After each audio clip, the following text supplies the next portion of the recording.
we gotta turn that off. All right, there we go. All right, okay. Mute that. Okay, great. Oops. Okay, there's that. All right, that's. No, don't record over the top of it. See, we almost did it again. There we go. Okay, there. No, it's doing it again. Why? Oh, I have it on. I think I may have just found out why it happened in the first place. There we go. Okay, I had a fun setting that was it was overriding the intro. That's why we didn't have it yesterday. It all makes sense now. Okay, here we go, everyone. Sit back, relax, and enjoy this as it begins in 3, 2, 1. Yeah. Was he a space rabbit, or what's his deal? Yeah, he's a space rabbit. He's a space rabbit, man. Yeah? That's what you think, super nerd.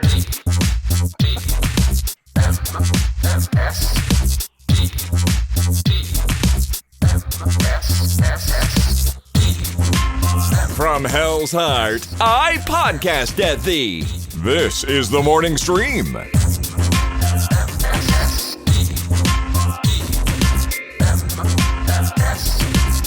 Whoa, look at the Spring and Brian step over there. Man, get some Lots of coffee. moving and grooving this morning. Woo! Yeah, I keep forgetting I like to dance during that little bit, and Yeah, it's very nice. some white guy dancing for everybody. Nothing Enjoy. wrong with that. Did you? I mean, I could say. I mean, this doesn't guarantee it, but it seems like you maybe slept better than I did. So congratulations. Well done. I did. Yes. The apparently the right combination for me is 2 Ciders, a Jell-O shot, and a Benadryl, and I can sleep right until 6 in the morning. Boom! You finally found the combo. Found the combo. The Yes. cocktail that will keep Brian from waking up in the middle of the night. Nice. Exactly. Yes. Not Yes, me. Ask for it by name. I woke up at exactly 4:20. Time to wake and bake, I guess. Yeah. Clearly. It's it was for other dumb reasons. My wife made this amazing stew yesterday, and the kids were over. We all had food together, and it was great, but I ate too much of it, and so I was up all night with like heartburn, and that's fun. So I was dealing with that, and then just couldn't freaking sleep, and then I had a weird dream, and then I couldn't sleep because of that, so I slept bad. Oh, and also the rain came, and you might think, oh, that'll clear the skies, all that smoke will get cleared out. Well, Brian, sometimes when you have your own fires, the rain puts out those fires, and now there's new smoke from the fire you just put out. Well, Yeah. Glass half full, rain put out the fires? I mean, yeah, there's that. But now everything smells like we're in the middle of a forest and it's on fire, and it's just low in the valley, and it sucks, and it's wet too, so it's kind of a humid kind of smoke, which means it's all in your lungs and freaking sucks. Anyway. Is that the ultimate example of our relationship on this show? Oh, the rain came and put out the fires, and now all that smoke is just hanging in the air and it stinks. Yeah, but the rain put out the fires. That's right. There's a positive. You're right. There's a positive. There is a John Lennon, Paul McCartney kind of dynamic going on here. There is. There is. Yes. And I'm bringing the annoying Asian lady to the band practices, and you guys are all irritated with me. And I just can't stop making rhymes like oh blah dee, oh blah da. Exactly. And you're the handsome one too, which is the problem. No, I'm not. Well, No, I'm the cute one. the cute one, right? Paul McCartney was the cute one. Right. Who was the handsome one? George? There was no handsome one. There was the quiet one, the cute one, the one that got a token song on every album to sing. The one that was lucky to be there at all. That's right. Yeah. What was John the? Was he John Lennon? What was he? Was he the sensitive one? I don't know if he was sensitive or if he was like just really like, I don't know, soulful or like right. Just unhappy with everything. Just a heartfelt one. Well, not really unhappy with everything, but was more philosophical, which I think again is kind of our dynamic. You know, I'm You're a hey, I'm going to Vegas, and I'm going. Oh, I'll throw yeahs after everything while you say, I was looking in the sky and I saw a cloud and it looked like a dog and I thought about my dog and yeah. And then I don't rhyme it at all. I just right, exactly, yes. Yeah, and it drives, and then Brian's over there going, we need to make that rhyme. I gotta write this down. This is some This is some great songwriting Some here. quality writing. Need to really flesh out. Yeah, it's pretty good. Okay, so I had this dream. We got to talk about it. I don't have my cards here. I moved them. Where'd they go? Well, it doesn't matter. I don't think it's Why? in How there. dare you move the cards? I know. I don't know what I did. I moved some stuff around today or yesterday, but the okay, so it's not in there is the problem. Okay, it's not in the cards. No, it's not in the cards, everybody. This is a really weird one. In this dream, before I woke up at 4:20, everybody's last name was Nipple in the world. Now, this seemed totally normal in the dream. Everybody's referring to everybody as Mr. Nipple. Nipple number 3. Hello, Mr. Nipple. Hi, Nipple. Jay Nipple. Everyone was Nipple. Sure. And it seemed fine in the dream. Don't squeeze the Charmin, Mr. Nipple. Yeah, basically. It was like Whipple and Nipple were just swapped. And then also, Gene Hackman was president during this entire thing. So President Gene Hackman, at his age now, which is like 94 or something. Oh, really? Okay. So super old, just a reedy old thing. What movie? There's at least one movie where Gene Hackman played the president, isn't there? There's the one, No Way Out, he played the vice president? I thought it was Secretary of Defense or something, right? No? Let me look that up. That's the Costner deal. Absolute Power, it looks like Gene Hackman is the president. Gotcha. President Alan Richmond. So you dreamed about absolute power. I don't know. And everyone was named Nipple in that movie. Yeah. Oh, now it's all coming together. I don't even think I've seen Absolute Power, so I don't know where this idea came from. And the only connection I have with Gene Hackman lately is I did look him up, I don't know, a couple of weeks ago just to see how he's doing. Yeah. And he seemed fine. Man. Somebody keep an eye on him because we've talked about him on the show now. Yeah. He's up there, he's too. He's getting up there, yeah. 94, I think. Let's see. I can confirm this. He was born in 1930, so that makes him help me with the math. 90. Let's see. So it'd be 72 2000, 90 plus 2 or plus 1, so 91 92. 91 92. Okay, depending on when in the year he was born. And he still, seems fine. Talking about him makes me nervous because I know. And I mean, he's it's precarious. He's born January 30th, so he's January 30th, so he is 91 years old. He's had a birthday this year. Nice. Popeye Doyle, well done on your birthday. Popeye Doyle, wow, that's a good deep cut. And a reminder, he hasn't made a movie since Welcome to Mooseport in 2004. It has been a while now. It's been 16 years since he was in anything. Oh, and Welcome to Mooseport City reminds us he plays a former U.S. president. Oh, I didn't know that. Who was retired and cajoled into running for town council. So not just Absolute Power, but Welcome to Mooseport. Yeah, and he was a royal in the Royal Tannenbaums and actually named Royal Tannenbaum. Well, he was a Tannenbaum. Yeah. Or Tannenbaum. Yeah. Oh, yes, his first name was Royal. It was Royal, yeah. Yeah, okay, there you go. Gosh dang it, I love that movie. That is such a great movie. So good. All right, anyway. Gene Hackman, we love you, we miss you, we hope you're okay. But for whatever reason, he was president of the Nipple Nation, Nation of Nipples. And wow. In the dream, it was all just like we were going around doing our thing. The nice until thing it got cold. Until it got cold. And once some of us had weird hair sticking out. It would only come out when it was cold. Yeah. And then some of us lactated. It was hard to keep up with who and when, but yeah, we were. It was weird, and I don't know that there's no card for this. There's no there's no help for this. Yeah, I don't even know what you'd look for in the cards. Like, celebrity has to be one of the cards. Dreaming about a celebrity. That's true. So I could get the Hackman part taken care of, probably. Yeah, but I don't know about the nipples. Yeah, I mean, there's naked people, but that doesn't count. I don't think. We're just talking about names. Because you didn't see any nipples in your dream. No, that's the other thing is there's zero nudity of any sort, and there was no reference to nipples as body parts or aspects, but only just names. Like, this is Mrs. Nipple. Oh, hello, I'm Mr. Nipple, and welcome to the Nipple home, and like that kind of thing. Mm-hmm. Yeah. It was a PG nipple dream. Yes, J. Hammond C. You're right. A PG nipple dream. Yeah, PG nipple dream. PG nipple dream is my it's my accountant actually. PG nipple dream. Accounting. When PG nipple dream talks.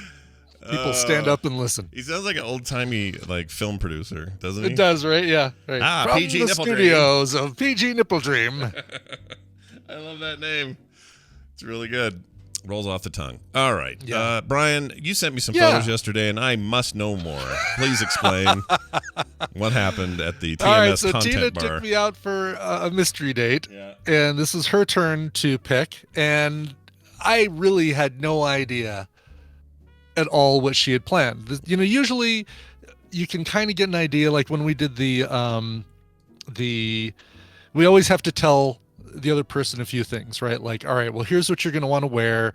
We're going to be walking a lot. We're going to be outside. We're going to be inside, whatever. So we have to prepare the other person so that they, you know, it's not, oh, we're going for a long walk and you brought high heels and stuff like that. Sure. Or we're going to a fancy restaurant and you're in shorts and a dumb Spider-Man t-shirt. Right. So, but for this one, she said, yeah, what you're wearing is going to be fine. It's like, oh, well, that's no help. We're going to be inside. We are going to be inside. Yeah. I said, okay. Are we having dinner? She's like, yep, we're having dinner. And the thing is going to take place in the same place as dinner. I'm like, oh, okay. That's a clue. Right. So it's like, oh, we're having dinner, but there's a thing that happens after the dinner in the same place, in the restaurant or in the place where we're having dinner. So that's the only real clue I had. Okay. Still wasn't enough. I'm thinking, yeah, JMC, exactly. I was thinking, is Casa Bonita, are they I know they're open by reservation right now or something. There's something going on with Casa Bonita. Is that a possibility? Sure. Or are we going to like a dinner playhouse thing, one of those things where you eat and then there's people who put on a play in front of you? So we start heading to downtown Denver, and we get to this area. And I don't know this area very well. I don't know all the things that are in there. And as we round the corner, I see a place called Hamburger Mary's. That's a great name. And as soon as I see Hamburger Mary's, Yeah. I know this is probably where we're going and have an idea of what we're doing. Hamburger Mary's is known for their drag services. It's a total drag to go in there. It's a real drag. Yeah. It is a restaurant where everybody is in drag. All the wait staff and some of the wait staff is not wearing much. Yeah. Let alone drag. Yeah. But it's the only thing I can think of for the name, why it's called Hamburger Mary's, is because, and it got brought up a couple times last night, is because the meat is tucked back between the buns. No, really? That's the only thing I can come up with for why the place is called Hamburger Mary's. Amazing. That's amazing. So yeah, we go in there and it is drag bingo, and drag bingo. It's headed up by two men dressed as women, who are calling out numbers, and it is absolutely an R-rated kind of deal there. And there's a couple over there, or actually a whole family over there, that is in town for a wedding, and the bride and groom or the newlyweds are there at the table, and all the family is there, and the elderly members of the family look like this is the worst thing they've ever oh my gosh, I didn't even think about that. Some of those people are just going because that's where they were told to go.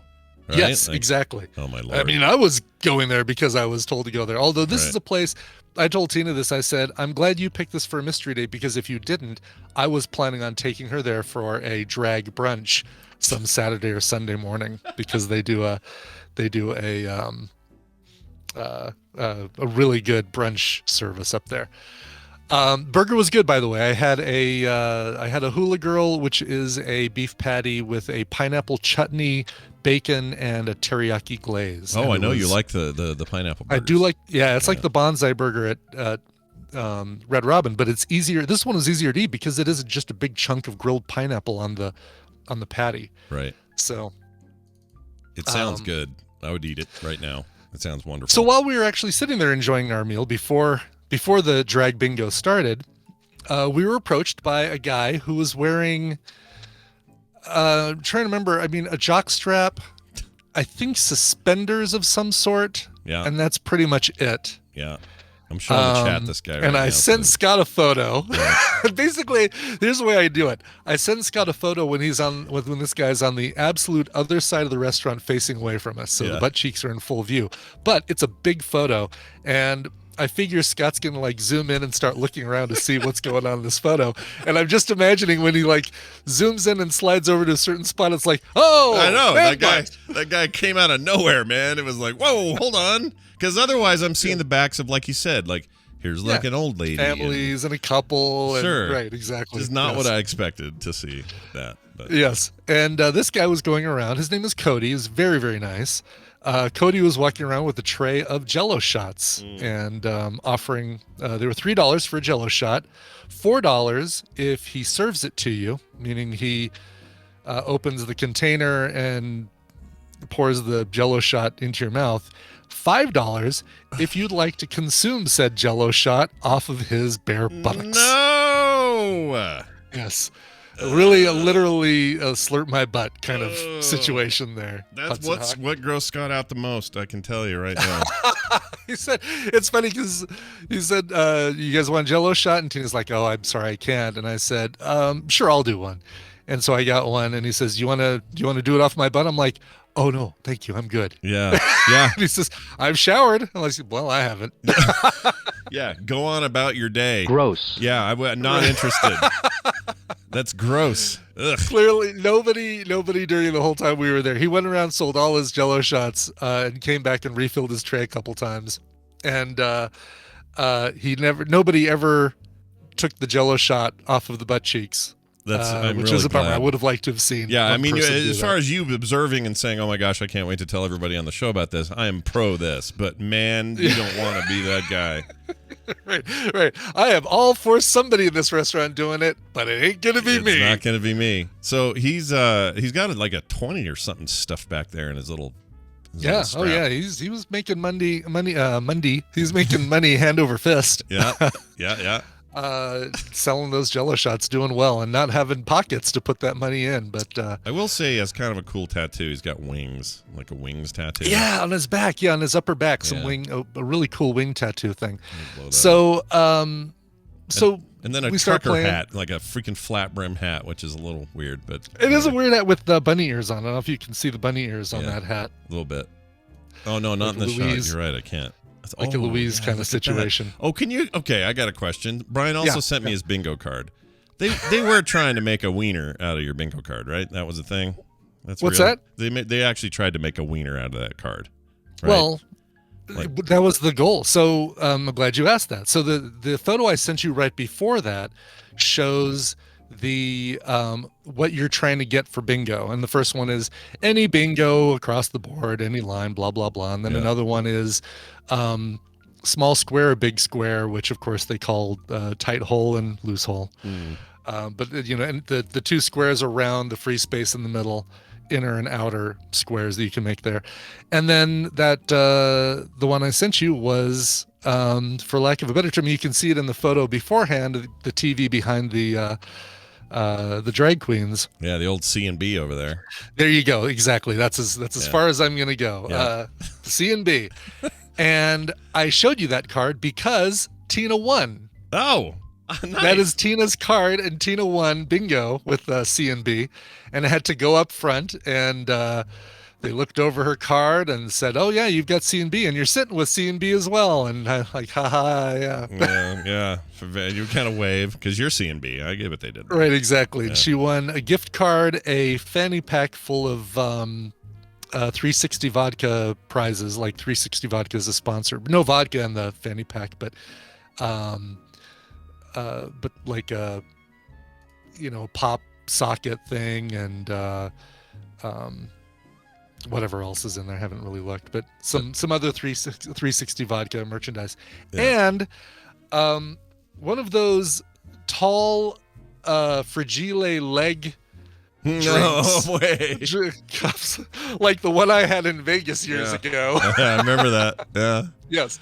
Yeah. So now we have matching fragile leg drinks, but we can take that back to Hamburger Mary's anytime, and probably go for brunch sometime, and they'll fill it with frozen pina colada or margarita or something like that. Well, the thing that makes a place like this work, absolutely function, and make it so it doesn't go under, because these are all fun gimmicks and everything, is the food has to be good, and it sounds like the food is good.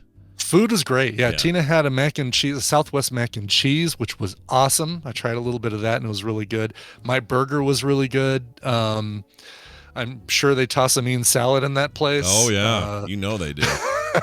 Somebody call bunch of salads on the menu. Yeah, call Jell-O Shot, man. He'll take care of whatever you need. That dude. And between every couple of rounds of bingo, they would do an actual show. Like one of the queens would disappear into the back room for a little while, come out in an outfit, and then lip sync an entire song and walk around the bar and collect tips and get up in people's faces and sing to them and that sort of thing. And I sent you a photo of the second show, which was Toni Braxton's "Unbreak My Heart." Oh, I was going to ask what she was singing, but now it makes sense. Yeah, you'd say that. It makes sense because that is the total Toni Braxton look. Are you putting those on screen, by the way? Yeah, they're seeing all these as we do it. Cool. What's with the wheel back there? Is that part of the bingo thing? Yeah, it's part of the bingo. So after you win, you spin that wheel. And twice that wheel landed on Get a Lap Dance from Cody. Good old Cody and his Jell-O shot tray. And his wearing like 4 straps of clothing on his body. Yeah. Cody was really good at giving the lap dances. I'll say that. Neither Tina nor I got one, but it was directly in front of our table. Like we could have poked him with a fork while he was doing a lap dance. It was that close. Wow. And is he the only one like this? Like there's not like 3 of him? He's the only one dressing like that in that whole place. Yeah. Right. You had him in that outfit. You had the 2 drag queens, and then everybody else was just in like shorty shorts and tight t-shirts and stuff. Nice. All right. Where is this? Downtown Denver somewhere? Like right in the middle of downtown Denver, 17th Street. Basically there is a great restaurant row of like all of our high-end restaurants, some good local eateries and expensive local eateries. It's all down 17th Street on the east side of downtown Denver. And highly recommend this place. If you come to Denver and you want to, do a drag brunch or go play drag bingo or whatever. I mean, you could even go there not when they're doing a thing and have fun. But and if you want a freaking lap dance from Chad, the guy with the hat and a Jell-O shot tray, he's up for it. He's down. For sure. Yeah. So fun. Yeah, it was a blast. Well done, Tina. Tina picked a good one for you there. She did. I know. I don't know how I'm going to top that next month. Right? Oh, I know. I can take her to another country. Oh, there you go. That's I can top that. Yeah. Not even a mystery, I guess. But I don't even know if I can count any of that as a mystery date. Maybe we'll go get. There's some mystery date thing we'll do while we're there or something. Yeah, it'd be some weird thing. Let's see. What do the Irish do when they're weird? I can't think of anything. What do the Irish do when they're weird? Yeah. What do they do?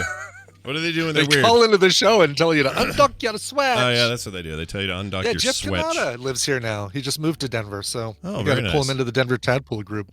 That's pretty good. Yeah, do that. Also, let's do this right now, right here. Oh, if I can balance 3 things at once, I'm going to play a little thing for you, and you'll know what it means when I play it. Hold on. Where is it? Okay, here it is. I think science will make you go poo-poo. Look who it is in his wacky shirt. It's Bobby Frankenberger. Look at that. Oh, yeah. What are you doing? Moving in on Brian's shirt business? No What's kidding. going on? Actually, Yeah, I think Brian, you're not the the only one. That's the same one I have, as a matter of fact, with all the little hidden Avengers in there. Yeah, look at that. It's got the Avengers and palm trees and... Yep. You look like Hawkeye. So Hawkeye has a shirt like this on MASH, and my daughter Carter has convinced me to be Hawkeye for Halloween this year because she has a shirt just like that. So you wear that. You wear a green, like a fatigue-looking T-shirt underneath it. Yep. And I'm gonna do. I'm gonna wear a hat, like one of his stupid hats, and then have a little fake martini glass. That's my plan. It's gonna be great. Listen, Bobby, just because you got to fill in for me last week doesn't mean you get to fill in for me in the wardrobe department too. Yeah. You dress for the job you want, right? That's right. These are good. That's good advice. Shave your head and we'll talk. Yeah. I don't know. That might be that's the deal breaker. Yeah. Yeah, that ain't gonna happen. Well, Bobby, welcome back. Bobby's here to do our science segment, of course, and runs his own little show called All Around Science.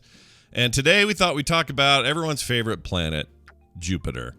Yeah, that's Yeah. right. Big ass thing floating out there. You don't think about it too much. You heard about it in school, but really, how often do you think back on Jupiter? Well, today you're going to be forced to. Okay, we're not going to talk about Delta variants or Epsilon variants or all this other shit going on in the world. We're going to talk about a planet. We'll talk about that later. Yeah, we'll Not talk about now. that later when Wendy gets here. Instead, it'll be, hey, a planet and cool facts about it. So, Bobby, why should I give two shits about Jupiter these days? Yeah, well, I am a big fan of just talking about anything science related just for the sake of it because I just like geeking out about it. But I didn't just randomly pick Jupiter. It was motivated by something. Right now, Jupiter is it's what's called in opposition. And that doesn't, Disagreeing with us right now. yeah, it's in opposition to everything that we do, and so we're going to war with the Jovians. The Jovians, sweet. Let's go. Yeah. I'm in. No, when a planet is in opposition, what that means is that it's lined up with the sun and then the Earth and then that planet all in a straight line with the Earth between the sun and that planet. And that's called in opposition. So Jupiter is lined up right now. And what that means is that it's as bright in the sky as it's going to be. And it's great for viewing with the naked eye. You can see it very easily, or with a telescope and stuff like that. So I thought, let's talk about that, how you can see it if you want to go see it, and step outside and see it, and some fun Jupiter facts. Can you see Cool. the big storm thing, spot, whatever it is? What's it called? The great red spot. Yeah, the Great So Red Spot. definitely not with your naked eye. Probably not with a telescope you have at home. But you can see that with some more high-powered telescopes. Like if you're really into astronomy, and you have one of those like really fancy ones, you might be able to see the Great Red Spot. And that thing, which, for the record, that thing's just a big permanent storm, right? It's just never gonna stop. Yeah, that's a fun fact that wasn't on my list, but it is. It's just a big storm that's been raging for I don't know, for as long as we've been able to see the planet in enough detail, but probably I don't know I don't want to give a number, but I think it's in the order of thousands of years. Thousands of years, that thing raging, never stopping, always on. That's just such a strange concept. Like, And never multiple. Like there's always one red spot. There's never two, and there's never zero. Like that storm didn't collapse in on itself.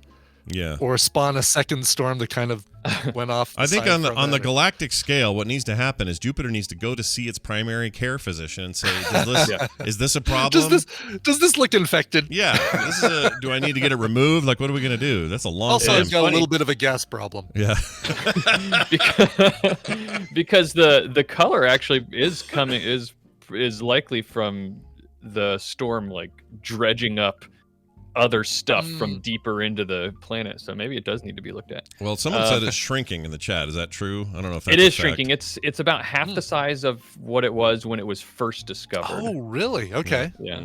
And it will eventually go away, but scientists think that it's very likely that another one will pop up to replace it when it does finally disappear. Interesting. Okay, well, that makes sense. All right, what else do we have in terms of some cool factual information about this big planet we can see now?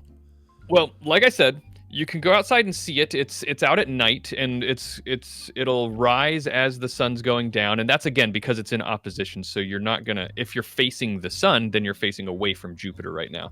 So it'll be there all night, and it'll rise just in the southeast of the sky, and it'll slowly move across the south of the sky, and then set in the southwest by sunrise. And so if you want to go out at night and see it, it'll be the brightest object in the night sky, except for the moon. The moon is always the brightest, but it'll be the brightest object you can see in the night sky, and it's pretty bright. I saw it not too long ago before it got to opposition a few weeks ago. Yeah. Just happened to notice it when I was out. We were in Charleston, actually, on vacation. Any tricks to the trade for people living in a shroud of smoke from wildfires? And we're screwed. We can't see this thing. It's not going to happen. Yeah, move somewhere where there's no smoke. Move where there's no smoke. Okay. That's all you can do. Yeah. Sweet. Or somehow fly above the smoke. Yeah. It will be around until you'll be able to easily see it until the end of August. So if smoke clears up, I don't know. I've never lived out there, so I don't know how quickly that stuff clears up for you guys. But if it does clear up, you should still be able to see it by the end of August.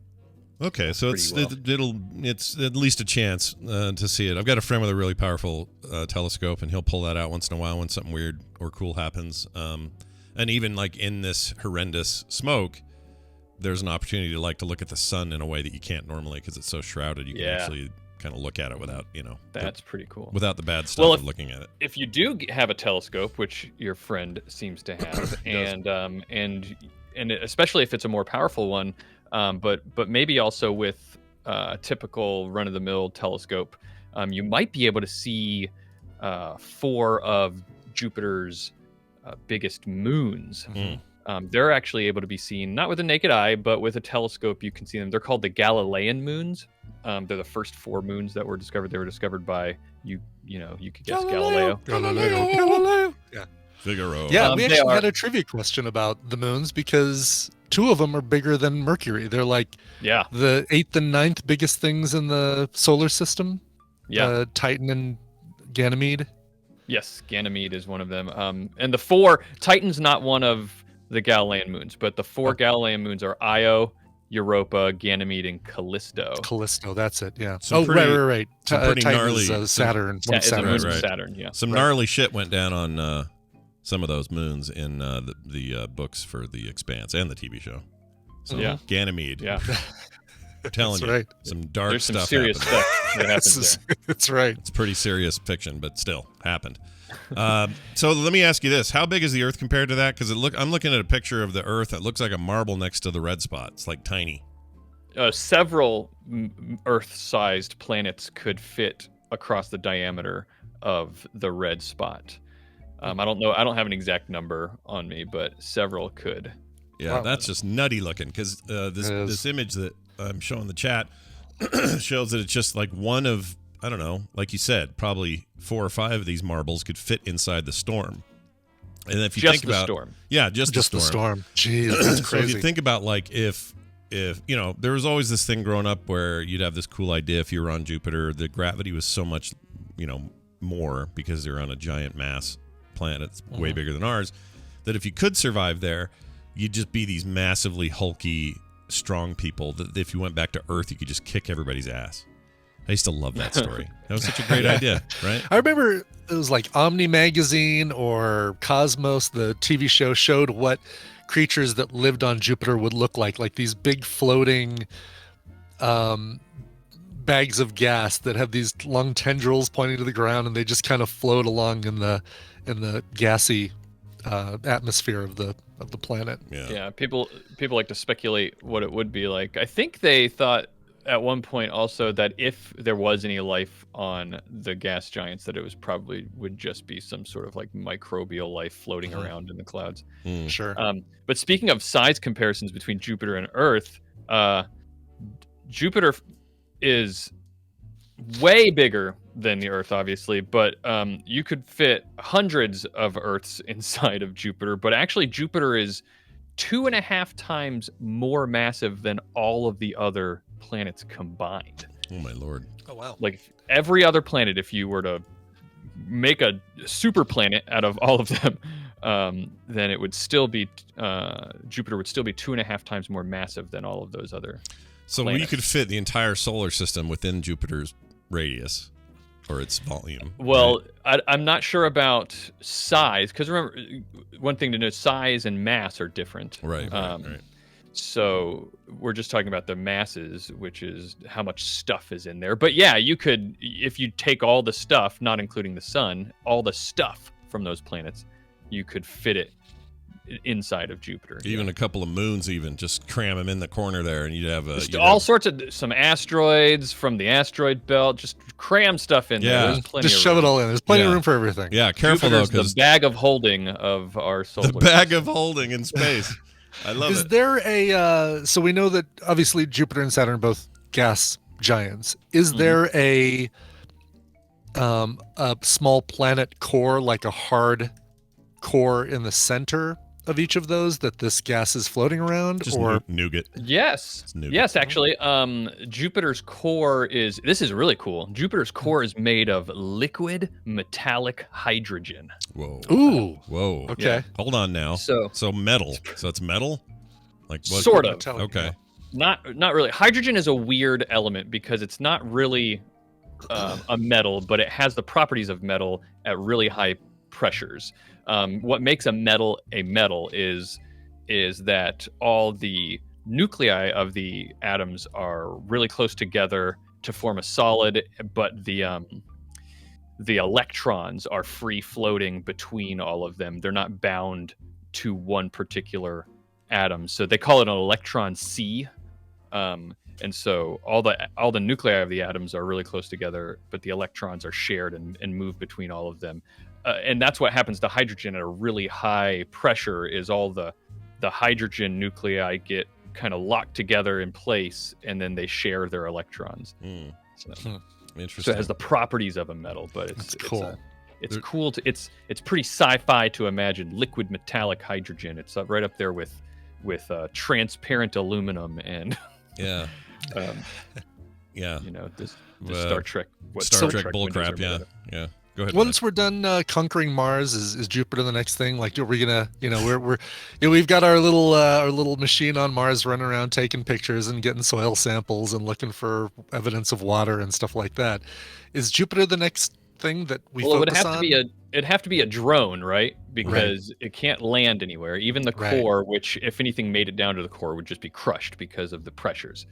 But even if it was able to make it down there, it's liquid, so it's got to just float around, hover around, and not try and land on anything. It would just have to float around. It would be interesting to live on Jupiter. Jupiter's day, even though it's so big, it spins way faster than every other planet. So its day is only 10 hours long. Oh man. We'd have to change. We'd have to have some lifestyle changes there. Yeah, you definitely would not get to sleep very long. Yeah, today's my sleeping day. Tomorrow I'm awake all day. I think people always assume, well, because it's so much bigger, it'd be like a 90-hour day or something, but it's not. It's fast. It spins so quickly. Yeah, the more, as a rule, as a general rule of thumb, the bigger something is, the faster it spins. Because of physics. I won't explain it. Let me ask you this. Here's a question. It's made of mostly hydrogen. Hydrogen, as we know, at least here on Earth, when exposed to the right conditions, is a very combustible element. Yeah. Are there? I'm not looking for a disaster. Could we light Jupiter on fire? Or could it be lit on fire by either natural means or something collides with it or whatever? Like, is that thing our ticking time bomb in the fire solar also system? needs oxygen, so I don't know how good that point. would all. That's a good work. point. Yeah. So maybe that doesn't matter. Maybe there's no way this ever, it's been there long enough. You have to have some sort of accelerant, is what oxygen is referred to when it comes to combustion. And so Brian, I think, kind of has it right. It's also a mixture of hydrogen and helium, so I don't know how that affects that. But if the pressures were to get high enough, then it would get hotter and hotter. It could start to fuse hydrogen and helium together and basically turn into a star, because that's some people will refer to Jupiter as a failed star, like it didn't quite get enough mass to turn into a star. I don't know that that's quite so accurate, because it would have to be like 70 times more massive to turn into a star, so it has to be a lot bigger. But there's nothing stopping it from, if you jammed 70 Jupiters together, the pressures would get so great because it's so massive that it would likely, just under the forces of its own pressure, ignite and start. Maybe it's like my sister. Burning. My sister had to have her ovaries removed because she didn't know it, but she had a twin growing inside of her that stopped at had some teeth, some hair, and like an eyeball. Actually, the eyeball, I make that part up, but the rest of it was there. And they took it out and they're like, oh yeah, that would have been your twin. Maybe this was that. It was like just got far enough to barely be anything. It's a little bit of teeth and hair and genetic material, but at the end of the day, it just didn't have what it took, and the other twin made it, and that's our son. Maybe that's the deal. That sounds like a perfect analogy. Yeah, that's exactly. Oh, it's fun to think of, though, isn't it? It's fun. It's a good time. Nail, head, hit. Yep, okay, there you well go. done. Nailed it. The other question I have about this thing is, if you say it's a bunch of helium also, right? Mm-hmm. Does that mean, like, if we had suits that were good enough to go down there and we finally figured out a way that man could go and, like, explore the atmosphere and, dig down into the gases and see how dense it is and all that, would we all be, hey, everybody, I'm at the middle of the thing? Would that happen? Would it make our voices all effed up or no? I don't know, because it's mixed with hydrogen as well, so I don't know how that would work. I don't think it's safe to breathe so much hydrogen, so maybe not. But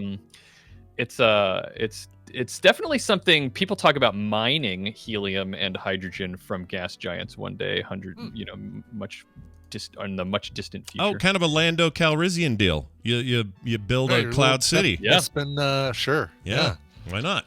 Build a little station in the clouds of Jupiter. Yeah, you could have a guy that worked for you that doesn't say anything, but he has a cool robot thing around his head. Headphones, headphones, digital readout headphones. Yeah. Instead of robot, you call him Lobot. It'll be fantastic. I'm looking forward to our future. Lots of little robots that just ask people how many languages they speak. And, yeah, how many languages do you speak? He would say. That was Jabba's palace, Bobby. Yeah. Oh, sorry. Revoke my nerd card. Well, all right. This is all great, and we could probably go on forever, but we got Wendy coming up soon, so we won't. But anything else you want to? Any other big Jupiter bombs you want to land on us before we go? Oh, geez, Jupiter bombs. Jupiter bombs. Jupiter bombs. It sounds like a tasty dessert. It does actually. Not really. I guess if you want to see Saturn's also out, and it's easy to find. I told you how to find Jupiter. It's the brightest thing in the sky except for the moon. But if you find that, then all you have to do is look to the right of Jupiter by hold your arm out, and it's about a hand's width to the right of Jupiter. Mm-hmm. So you can find Jupiter and Saturn pretty close together.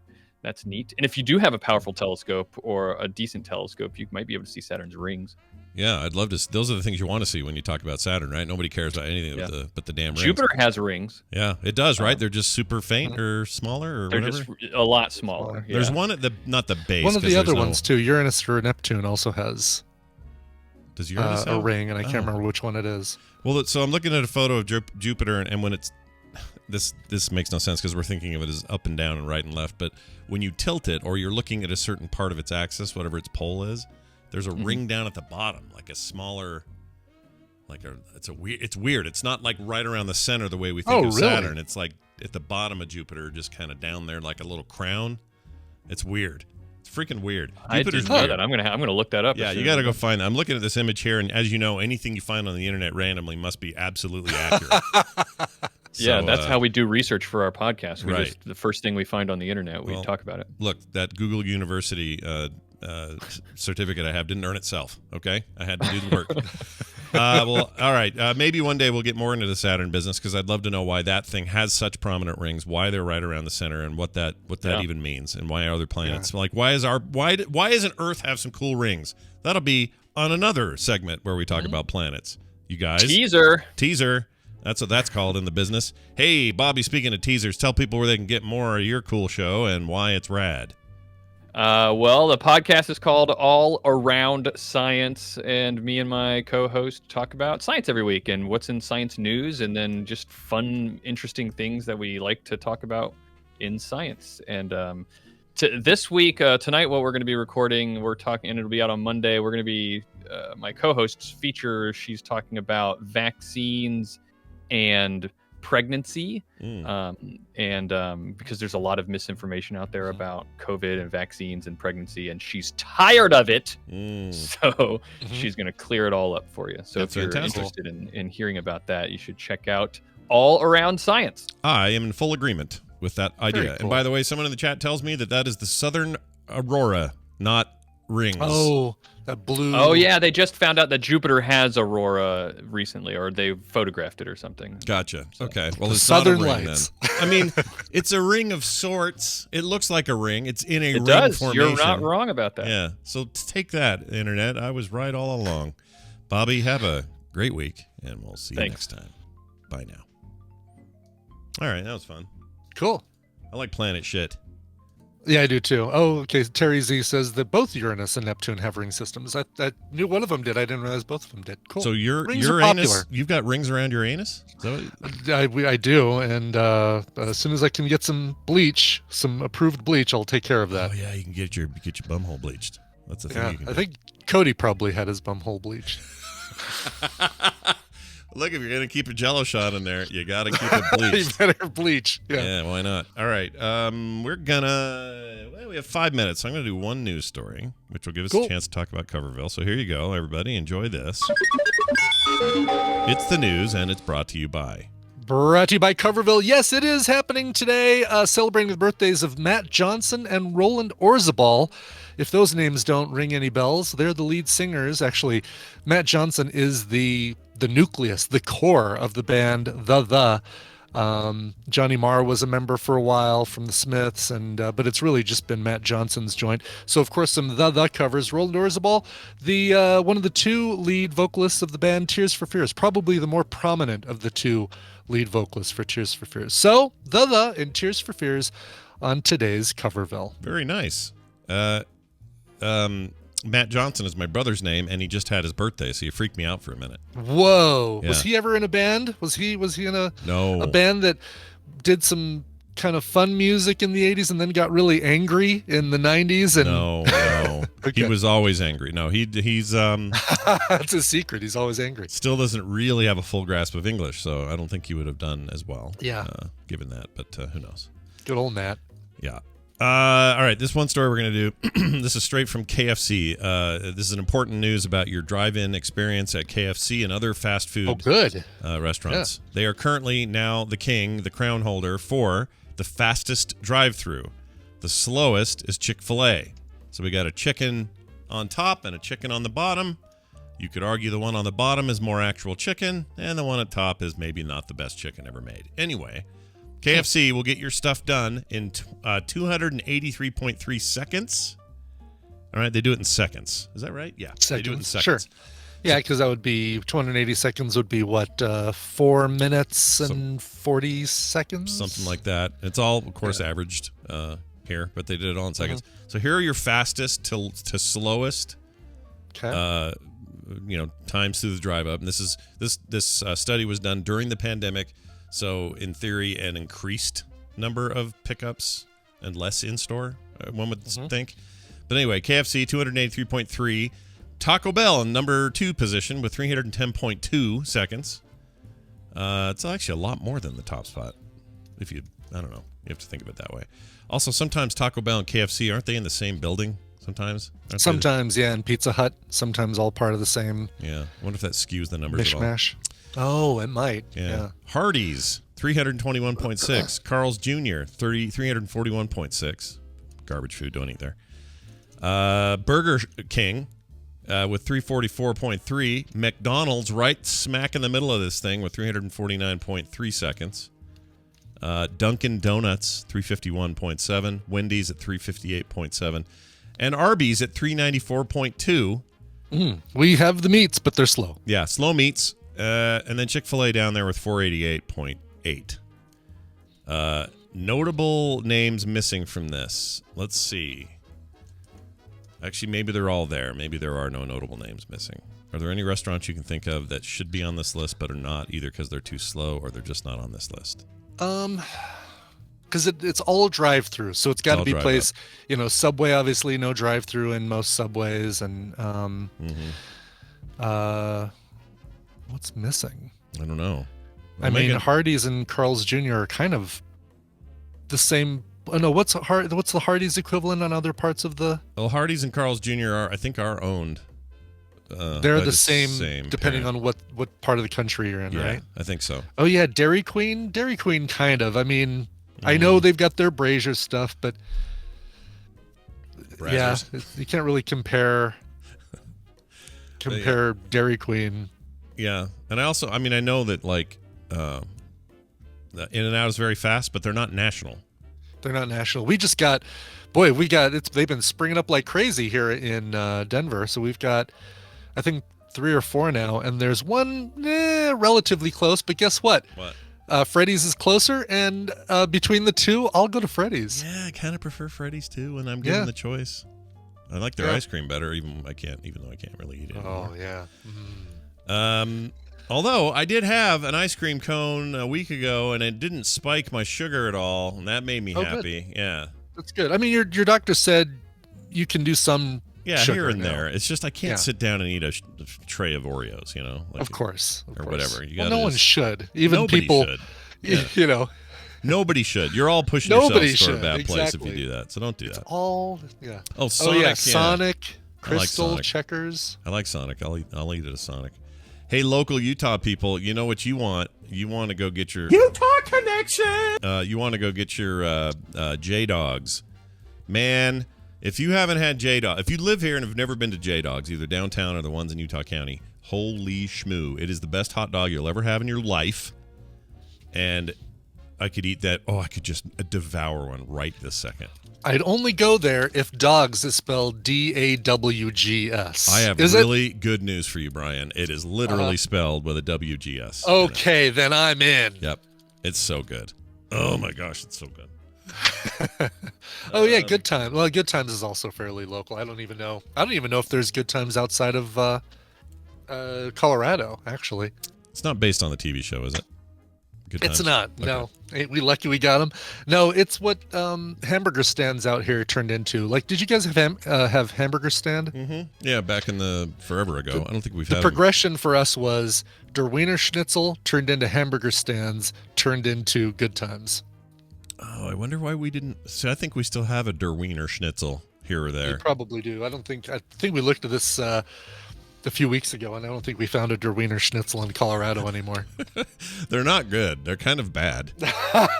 Right there. They're bad hot dogs. They're not great. Yeah. There is a Zaxby's here. We got a Burgers and Diesel, or whatever her name is.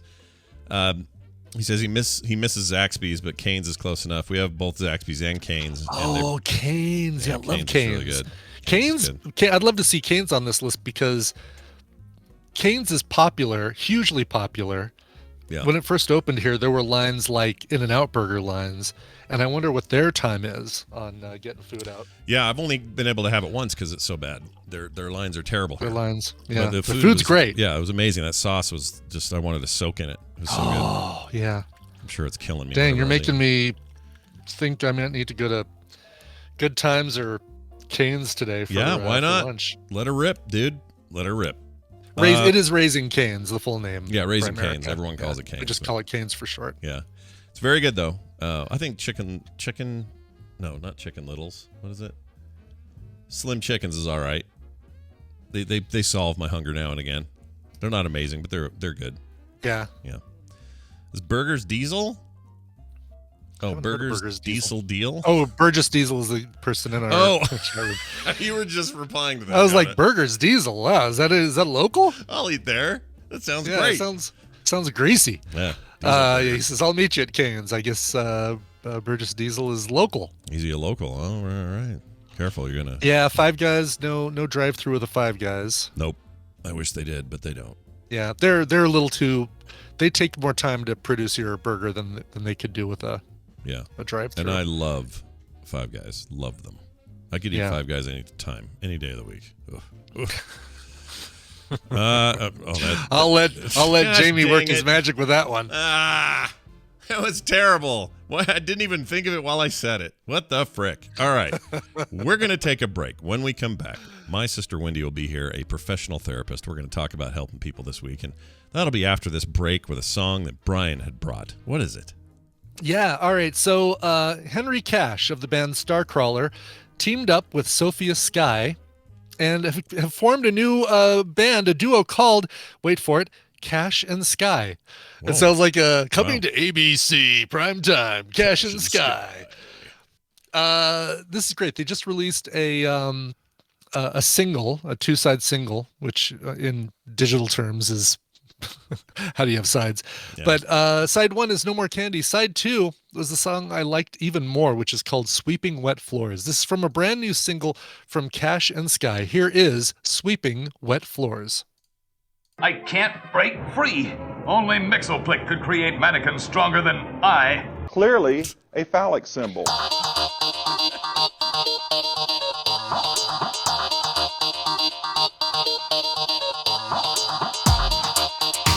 The morning stream, now gluten-free.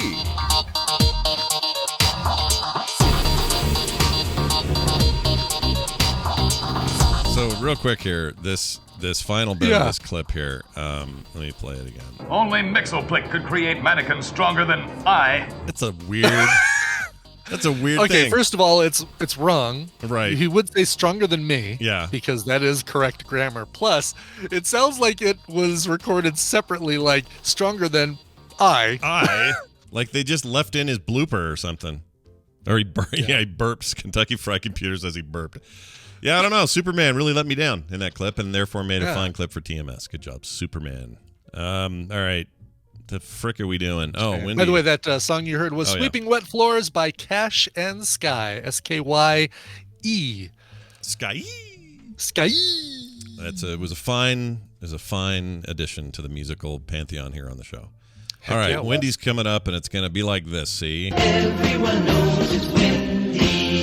That's right. My sister Wendy, a actual therapist who works every day to help people with their real problems, comes on here on Thursdays, slums it with the boys, and hangs out and talks about stuff here. Hey, Wendy, what's going on? I hear you have some smoke rain. Is that true? Yeah, we got smoke rain. It's smoke rain. We had the rain. Normally, if it's like somebody else's smoke, like California or Oregon or something, the rain will wash. It will wash it away, and we don't have smoke anymore. Yeah. And it's beautiful, and it's the best thing ever is to have some rain. But because this rain put out a giant fire in Immigration Canyon, or no, Parley's Canyon, the one going to Park City, that just put that rain out. And as you know, when you dump water on a fire, it creates a bunch of new smoke. And that smoke is now in the valley, and everything tastes, smells, and, like we're having a forest fire. It's horrendous. So we'll see. Well, it's also raining today, so maybe this will be the day where all that clears keep out. it washing. Yeah, maybe it'll go away. I don't know. And then, of course, this weekend is John's birthday, and we're all dreading that. So other than that, Again. Yeah. John's planned massive birthday celebration. Yes, the one he's running, the one that he gets to choose everything for. It's very odd, and it's happening Saturday. So very exciting stuff. And I literally have to go right from a show. We're doing Film Sack that morning. I leave. We run out there. We do that. And then I got to get home before the evening part. He's got a whole other open house part of this thing that he's doing. And 2 waves. Yeah, it's in waves. And I have to leave that to get back to do another show because it's sponsored and I have to do it. So in a way, it's kind of cool because I'm getting out of it. But I think he's probably mad because it can't be at the whole entire thing. And we're only doing we're a single car household these days. So Kim can't stay because I need the car. I got to get home. So anyway, I just would say tonight, as you're going to sleep, let your eyes, relax and say, I live in Minnesota, and that means I don't have to go to that thing on Saturday. For real. Yeah. For real. Mm-hmm. Yeah. You're in a better. I appreciate that. And the lack of smoke rain. I appreciate that. Yeah, smoke rain sucks. All right, Wendy, we're gonna dive right in. We got an email from a listener. For those at home who are like, oh, please don't let this be about pandemic things. It's sorry. It's the challenge of the day. All right, it just is gonna be a thing. And it's not as much solely about pandemic things as just the feelings surrounding them and something else tangentially related to them. So exactly right, which is what the stuff you're gonna have to do. I'm sure that the next 6 years are all lined out for Wendy. This is what people are going to come to her with. It'll be fallout from this, the effect it had on their families, their jobs, their outlook, their relationships, their neighbors. Like all of it is going to be affected by this. So that's what this is. All right. Yeah. So buckle up. This is my job for the next 6 years. Yeah. This is what Wendy's doing. You only have to listen to it for 10 minutes on a Thursday. That's right. Exactly. Yes. All right. Well, here's the email. Day out for you. We'll call this person R so we don't use their real name. I don't know if they want us to or not, but we'll call them R. Says, hello, morning stream. I was hoping I could bring up a topic that might be helpful to myself and other listeners. I feel like I'm beginning to really struggle with things that are out of my control. I have the ability to recognize those things, but it almost makes it worse as it just reinforces the fact that I can't do anything about them. Boy, howdy, do I relate to this. Examples might be drivers who are casually endangering the lives of others, people defiantly ignoring the simplest of COVID safety protocols, zealous ideologies being spread on the internet, basically people being dangerously, selfishly ignorant. One particular issue I'm having a hard time with dealing with is this area of the vaccine. I do not want to get the vaccine until it has been approved by the FDA, and even then, I know it will be I know I will be concerned about long-term effects. As such, I'm often slighted by people who think who think the same way I do. Don't think. Can't read. Don't think the same way I do. We simply don't have enough long-term data on the vaccine or the virus itself, for that matter, for me to be comfortable getting the shot. It has nothing to do with politics or nanobots. I'm tired of being lumped in with those people when I'm trying to do what I feel is literally the most cautious approach to the entire situation. An experimental shot is an unknown variable. Isolation is 100% effective. That said, I do stay in my apartment except for work, where I work by myself, except for the same two people I see in passing. We're all careful to follow these protocols. Let's not even talk about the small fortune I spent on having groceries delivered during the pandemic. Anyway, how are we supposed to process stuff like this? I'm getting to the point where I can see folks who are agoraphobic? Or I can see where folks who are agoraphobic are coming from. I even worry I might snap someday, a la Michael Douglas in Falling Down. And that would be bad. If I can't find a way to internalize this better. On a personal note, I've worked 911, police, fire, EMS radio for the past 11 years, so I do tend to see the worst possible outcomes in most things, which probably doesn't help. That said, I do lean more pragmatic than pessimistic, and so I've got that going for me. Thanks for all you folks do. From R. And then there's a PS. I forgot to include in my other email the fact that I am not religious in any way. Have faith or put it in God's hands. Do not work for folks like me. But that's often the only advice I hear about what to do regarding situations out of one's control. All right. So there's a combination of things going here, it sounds like to me. Number one, we got somebody who's feeling like they summed it up pretty well at the top, like reinforces the fact that I can't do anything about them. And sometimes the knowledge is even worse, that sort of thing. And he's somebody who doesn't think the vaccine's the smart path for him anyway.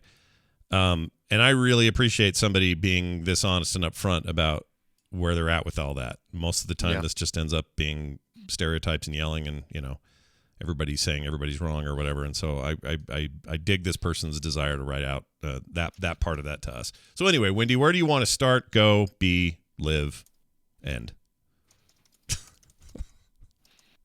Are you still there? Oh, did you have another one? I thought no, that's all I got. That's all. I only had this 5, 6, or whatever it was. So I don't have. Well, and I would say something to clarify. He says he's not like against a vaccine. He just wants more time. He's not comfortable with the time frame, right? Yeah.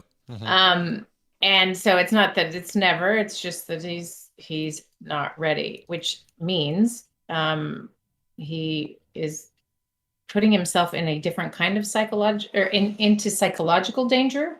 And that's what he's talking about, right? So every one of us has been in psychological danger with the pandemic because the way to mitigate the spread and ultimately save lives was to isolate. And humans are terrible at isolation.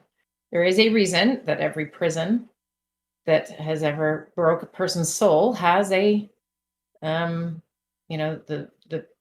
whatever solitary confinement situation, right? Like there is a reason that is the cruelest thing you can do to a person, is because we're not built like that. Recently I had a conversation with someone that used to be in the military and worked in interrogation and did some, never did the torturing, but was like the other level, but pretty damn close to that sort of position. And wanted to try to be locked in the cell that they are kept in while they're waiting interrogation. Just wanted to, have a little empathy, understand what it's like to be in that room. And this is not a torture chamber. This was room temperature, padded floors, so like you're not on cold ground. Like it was as comfortable as a not comfortable place could be. And he said he was in there 3 minutes and like something snapped. And Wow.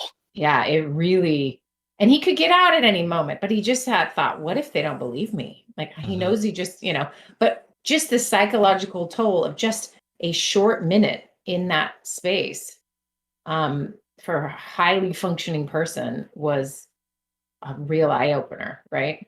And so what we can do to another human by isolating them or having them separated from us, that's high school. That's bullying. That's leaving someone out. There is a reason we kind of intuitively know that it's cruel and torture, and it's because it's really horrifying and terrible for our systems. It's terrible for our understanding. Now, everyone can have their little version of On Walden Pond, right? Where you're like, I'm here meditating and there's a choice in that is different than, it is forced upon you, or even that, if you go out, you're going to die because of this virus. So it is forced upon you to be isolated, even though maybe some introverts were like, yes, finally, but you still are not, you are not fully in that sort of alone state. Okay. So, this guy has a job. He sort of sees people. He's ordering his groceries. He probably has contact with people online. I mean, he's probably not 100% isolated, but this is a long time for somebody to have been fairly alone, right? And again, we should define agoraphobia. So agoraphobia is the fear of, usually it's open spaces. Yeah, open spaces or large crowds, often large crowds in open spaces. So like Woodstock would not be your thing. But it can take the form of just sort of like never leaving the house again, just being very frightened of all the bad stuff out there. And so I think there's not a person who hasn't had a touch of agoraphobia in the last 2 years, or is angry that other people do. So I guess there's a couple camps, but a lot of us who've, tried to be careful and have been nervous about all of these things, there's a bit of that, like, should I go out? Do I want to go out? And then adjusting back is a challenge. I mean, and maybe you two could speak to this. Maybe you're a little bit past it, but before the vaccine and before you felt like you could, businesses were open or whatnot. I mean, you spent a good amount of time with just a few people and in spaces that you were familiar with. I mean, and then when Tina, basically Tina. And then when you start going out again and interacting with people, there was a relearning curve a little bit. I know for me, I could not for the life of me figure out how to tip again. I was like, do we do this still? Is tipping still a thing? It was so weird. Or just like certain interactions, but it comes back because you have human interaction again to some extent that's not totally normal, but a little bit. And so this psychological like back and forth is really hard. It's really hard on us. Yeah, I definitely felt that the week, or specifically right after getting the vaccine, which I was all for and ready to go and let's go. I didn't care about any of the concerns. And I know that some people are going to go, well, there are concerns. I'm not saying your feelings are invalid. Sure. I'm just saying I was ready to go. Sure. Let's go. Let's get it. And for me, it was like, now I don't have to be quite so, not paranoid, but so just on guard. Just constantly on that always waiting for that shoe to drop. And it's a little bit more normal. So for me, that was like a big deal in the positive direction. But I did notice almost immediately that everybody's just kind of looking at each other funny. Like there's just kind of a weird thing of, and I tried to see or look inside and see if it's just me perceiving that, or maybe I just expect it, or, how much of this is actually people being strange. I think it's a combination, of me expecting things, noticing things more than I would normally, but also people were being just a little odd, a little off. And and that's that's because we have neurons that get pruned when we don't use them, right? And so your social, all your little interactions that just you don't think about, like your brain was like, we don't need that anymore. So it's rebuilding in just like little ways, but trying to reconnect to humans and like, how do you talk about whatever at a party again, or whatever it might be. So there's that going on. So take this guy, sounds like that's never happened. There is no opening up at all. He has maintained isolation. And so we're going on, help me with time. 18 months. 18 months. 18 oh my months. gosh. Yeah. At 2.5 years is how long it feels. Okay. But 18 months, that is a significant amount of time to not be interacting. Self-isolate. Yeah. That's a significant amount of time. And if he's waiting for data on long-term effects, it's not going to come 10 years anytime from soon. Yeah, Right, exactly. Right. Well, and maybe he did say if it's FDA approved, which shouldn't be too far off, that maybe that would help him. I think what's tricky is that there's this cost benefit analysis, right? And this is true of all of life. So I want to pan this out a little to just all of the fears of life for a second, because it is really easy to extrapolate this to, well, if your kids are outside, they're going to get kidnapped. So then I never let my kids be outside. And so what does that look like in the development of a child and their relationship with you? What is the price of never getting to play outside because you are so afraid that someone's going to come and snatch your kid off the sidewalk, right? Or getting in a car or getting on a plane.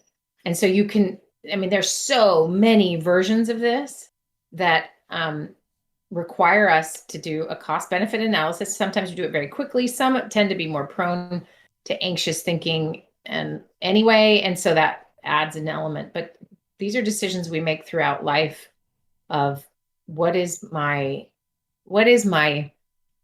well-being psychologically worth to mitigate risk, right? And remember, we all descend from people who have survived.